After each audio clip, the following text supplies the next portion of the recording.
আসসালামু আলাইকুম সবাইকে, আশা করি সবাই ভালো রয়েছে। আজকের ভিডিওতে আমরা সাফিক্স প্রিফিক্স করব, যেটা 2025 সালে এসএসসি পরীক্ষা এসেছিল এবং এটা এসেছিল ঢাকা বোর্ডে। So without any further do let's begin hour video.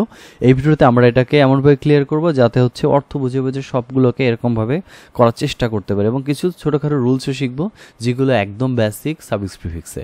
Okay, we should bear in mind that, আমাদের মনে রাখতে হবে যে habit is the second nature of human being. মানে হচ্ছে মানুষের জীবনে হ্যাবিট হচ্ছে সেকেন্ড নেচার, দ্বিতীয় ঈশ্বর। ইফ এনিওয়ান বিকাম, যদি কেউ হয়, কাস্টম কথাটা লেখা আছে, কাস্টমের সাথে এখানে আসলে কোনো সম্পর্কই নেই। কাস্টম কথাটার মানে প্রথা অথবা নিয়ম, এখানে হচ্ছে অভ্যস্ত। অভ্যস্ত কথাটার ইংলিশ হচ্ছে আমরা জানি অ্যাকাস্টমড। সো এখানে আনসার হবে অ্যাকাস্টমড। যদি কেউ অ্যাকাস্টম, আমাদের একটা জিনিস মাথায় রাখতে পারি যে বিকামের পরে ভার্ব থাকলে ভার্ব ভিতরিতে বসে। সো অ্যাকাস্টম, যদি কেউ অভ্যস্ত হয় টু গুড ম্যানার্স, ভালো ব্যবহারে, হি ক্যান নট, সে পারবে না, কি করতে পারবে না, খারাপ ব্যবহার করতে পারবে না। ক্যান মডেল ভার্ব, এরপরে ভার্ব বসবে বাট ভার্ব বেস ফর্মে বসবে। ক্যান নট কি করতে পারবে না, misbehave. So he can not misbehave, সে খারাপ ব্যবহার করতে পারবে না। কাদের সাথে খারাপ ব্যবহার করতে পারবে না? উইথ এনিওয়ান, কারোর সাথে। সো মোরাল, মোরাল হচ্ছে অ্যাজেক্টিভ, অ্যাজেক্টিভের পরে নাউন বসে, এডুকেট আছে, এডুকেটের নাউন হচ্ছে education. So moral education is important, তাই হচ্ছে নৈতিক শিক্ষাটা হচ্ছে খুব গুরুত্বপূর্ণ।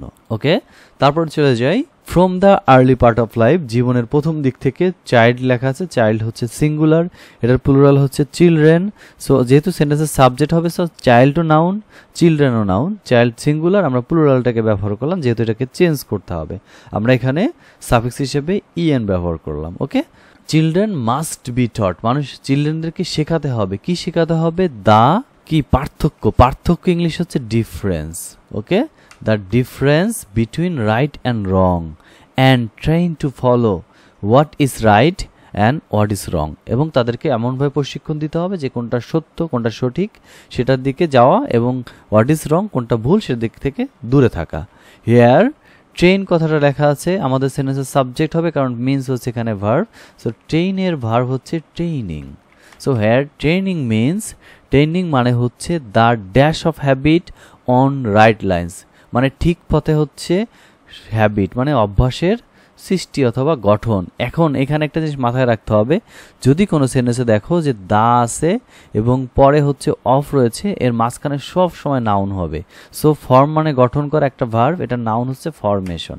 সো আনসার হচ্ছে ফরমেশন। এখানে কেন নাউন ব্যবহার করলাম? কারণ দা এবং অফের মাঝখানে সবসময় নাউন বসে, এখানে আমরা এই জন্য ফর্মের নাউন ফরমেশন বসালাম। It is every parents dash, এটা প্রত্যেকটা পিতামাতার কি রেসপন্সিবিলিটি, তাই না?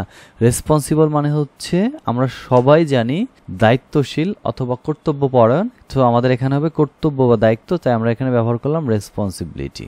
ওকে, so it is parents responsibility to teach their children moral lessons at home, মানে বাসায় বসে তাদেরকে নৈতিক শিক্ষাটা শেখাতে হবে। দে অলসো হ্যাভ টু, তাদেরকে, এই যে টুর পরে ভার্বের বেস ফর্ম বসে, সো আমাদেরকে শিওরের বেস ফর্ম হচ্ছে, শিওর হচ্ছে একটা অ্যাডজেক্টিভ, আমরা এটার ভার্ব ব্যবহার করব, এটার ভার্ব হচ্ছে ensure. So they also have to ensure, তাদেরকে নিশ্চিত করতে হবে that their children do not mix with any bad company, তাদের বাচ্চারা কোনো খারাপ বাচ্চাদের সাথে মিশছে না। The moral dash at an early age will help them become a good citizen. So এখানে টিচের নাউন হচ্ছে teaching. So the moral teaching কি করবে? At an early age will help them become good citizen in future, তাদের জীবনে একটা ভালো citizen অথবা একটা ভালো নাগরিক হতে সাহায্য করবে ভবিষ্যতে। সো আশা করি ব্যাপারটা ক্লিয়ার হয়ে গেছে, কিছু কিছু জিনিস আমরা এখান থেকে শিখেছি। সো তোমাদেরকে শুধু একটা টিপস দিতে পারি, তা হচ্ছে যে সাফিক্স প্রিফিক্সে সব থেকে বেশি নাউনের ব্যবহার আসে। নাউন, অ্যাডজেক্টিভ, অ্যাডভার্ব এবং ভার্বের ব্যবহারগুলো জানলে 80% সাফিক্স প্রিফিক্স করা সম্ভব। So bye for today, see you in the next video.